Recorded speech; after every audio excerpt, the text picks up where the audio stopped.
I invited my friend Keren to join us to talk a little bit about serving, and I thought it would be really good for you to hear a little bit of her story, and so I just have a few questions for her.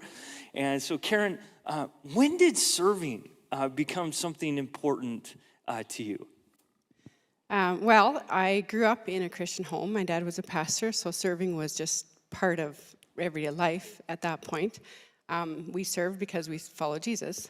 But in my adult life, when I've made my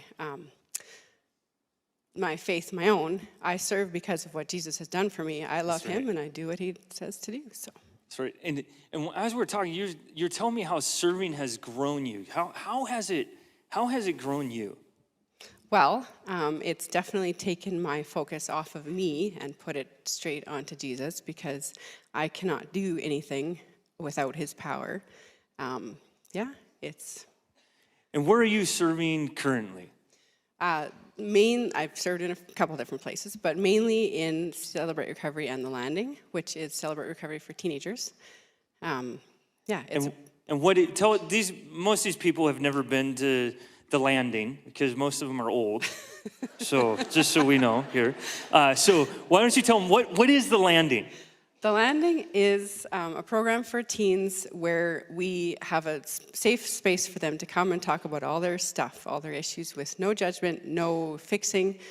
We teach Jesus' principles for spiritual and healthy, emotionally healthy lives, and to promote healing young so that they don't have to carry all that garbage for decades like me. Okay, so like out of all of the spaces and all of the places that you could serve, why with teens in The Landing?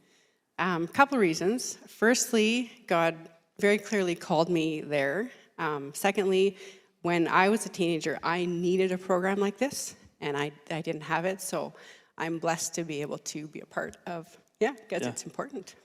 And tell us, how has it been? It's been a journey, for sure. It started, we had a bunch of leaders, we had some teens coming, and then we went through a season where the leaders all dropped off and the students kind of faded away. There was some nights we had students, but most nights we didn't. It was sort of dry. Okay, hold on. How long, so you said some nights we had students, so like, how long did that go on for?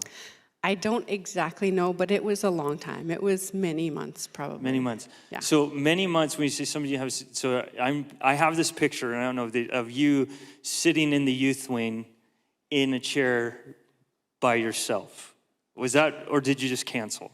No, we didn't cancel. It was necessary. It was needed, and I knew that the kids would come, and God said to be there. So I said, God, this is your ministry, and you will provide, and he did. And we have a great team of leaders now, and it's been 2 full solid years that we've had students every single Friday. This month, it's 2 years. That's so good. I think many of us would have probably thrown in the towel. But one of the reasons why we serve is because it makes God known. And one of the reasons why we persevere in serving is because of things like Galatians 6:9, which says, do not grow weary in doing good, for you will reap a harvest at the proper time if you do not give up. And I just think that's really significant, how God uses serving to grow us, but also he uses it to make his name known to others. And so, hey, Keren, thank you for your time, and thanks for sharing with us.